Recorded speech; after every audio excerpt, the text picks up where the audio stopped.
High friend केमन आछो तोमरा आशा करी भालो आछो आमिओ खूब भालो आछि। आज आमि तोमादेर साथे शेयर करब पाका आमेर हलुद गाँदा फुल पिठा। এই সময় বাজারে প্রচুর পরিমাণে পাকা আম পাওয়া যাচ্ছে আর সেই আম দিয়ে যদি পিঠা তৈরি করা হয় তাহলে খেতেও হয় অসাধারণ আর এইভাবে তৈরি করলে হয় একদম নরম তুলতুলে মুখে দিলেই মিলিয়ে যাবে। তো বেশি কথা না বাড়িয়ে চলো তোমাদের সাথে পাকা আমের গাঁদা ফুলের পিঠার রেসিপিটা শেয়ার করে নিই। এই পিঠাটি তৈরির জন্য আমি একটা বড় সাইজের আম নিয়েছি, ভালো করে পরিষ্কার করে ধুয়ে নিয়েছি। এখন কেটে নেব। আমি এখানে হিমসাগর আম নিয়েছি, তোমরা যে কোনো আম নিতে পারো, তবে যেন মিষ্টি হয়, তবে এই পিঠাটি খেতে বেশি ভালো লাগবে। এখন আমি এইভাবে ছোট ছোট টুকরো করে কেটে নিচ্ছি। একটা মিক্সিং জারের মধ্যে আমি নিয়ে নেব। এইভাবে আমি এই পুরো আমটাই ছোট ছোট টুকরো করে এই মিক্সিং জারের মধ্যে নিয়ে নেব। পুরো আমটাই আমি ছোট ছোট টুকরো করে মিক্সিং জারে নিয়ে নিয়েছি। এখন আমি একদম স্মুথভাবে পেস্ট করে নেব। একদম স্মুথভাবে পেস্ট করে নিয়েছি। এখন একটা বাটির মধ্যে ঢেলে নিচ্ছি। তোমাদের যদি মনে হয় যে এর মধ্যে দানা আছে তাহলে তোমরা ছেঁকে নিতে পারো।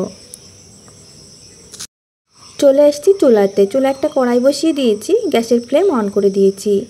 লো ফ্লেমে রেখে আমি দিয়ে দিচ্ছি ছোট সাইজের একটা নারকেল কোড়া আর দিয়ে দিচ্ছি হাফ কাপ চিনি। চিনির পরিমাণটা নিজেদের টেস্ট মতো দিয়ে দেবে। লো ফ্লেমে রেখেই আমি এই চিনি গলে যাওয়া পর্যন্ত অপেক্ষা করব। চিনি গলে গেছে আর নারকেল থেকেও দেখো অনেকটাই জল বেরিয়েছে।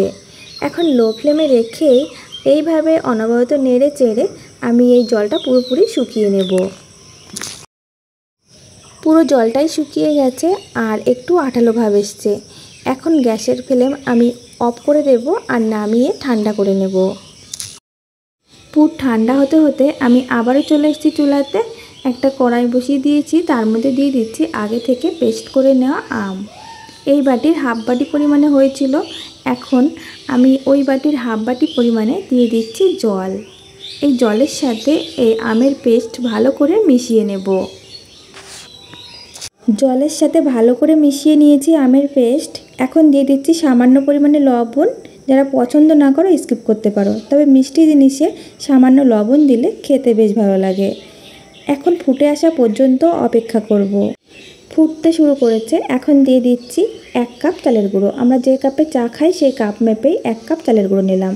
আর ওই কাপ মেপেই নিয়ে নিচ্ছি হাফ কাপ ময়দা। ময়দা চালের গুঁড়ো দুটো মিশিয়ে নিলে এই পিঠাটি হবে একদম নরম তুলতুলে। যদি দুটোর একটিও না থাকে তোমাদের কাছে, তোমরা সুজি দিয়েও এই পিঠাটি তৈরি করে নিতে পারো।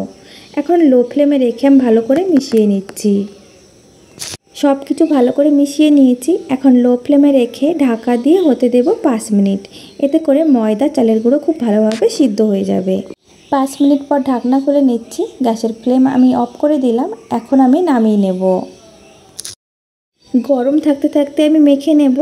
তোমাদের কাছে যদি মনে হয় যে নরম একটু, তাহলে তোমরা একটু ময়দা ছিটিয়ে নেবে, তা না হলে হাতে একটু তেল লাগিয়ে নেবে। হাতে হালকা তেল লাগিয়ে আমি ডোটা মেখে নিয়েছিলাম আর এদিকে দেখো এই পুরটাও ঠান্ডা হয়ে গেছে।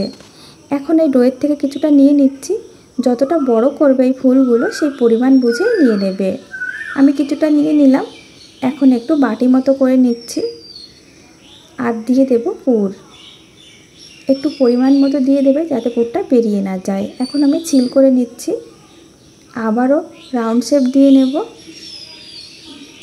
আমি এই ফুলগুলো তৈরির জন্য নিয়েছি শোন। এর আগেও আমার চ্যানেলে একটা ভিডিও আছে গাজরের গাঁদা ফুলের পিঠা। আমি সেখানেও এই শোন দিয়ে ডিজাইনটা করেছিলাম।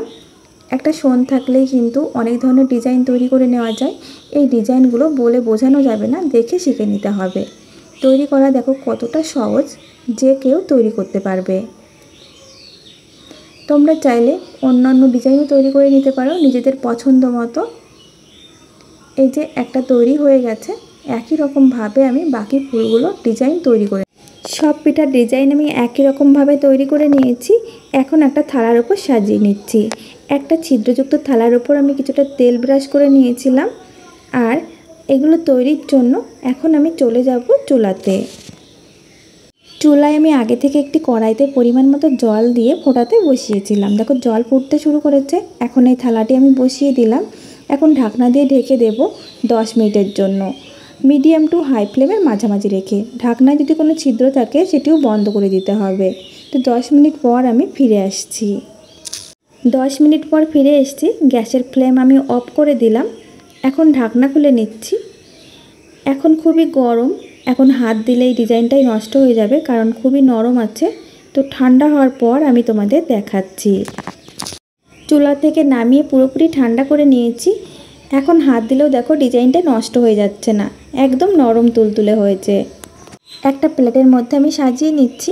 এই ফুলগুলো দেখতে যতটা সুন্দর তার থেকে অনেক বেশি সুন্দর খেতে। বাড়িতে হঠাৎ কোনো মেহমান আসলে এই ফুলগুলো তৈরি করে সামনে দিতে পারো, ওরা তো খুবই খুশি হবে। ছোট বাচ্চা বড় সবাই খুব পছন্দ করবে। আশা করি তোমাদের কাছে খুব ভালো লেগেছে। তোমাদের কাছে যদি ভালো লেগে থাকে একবার হলেও ট্রাই করে দেখবে, আর লাইক, কমেন্ট এবং শেয়ার করে দেবে।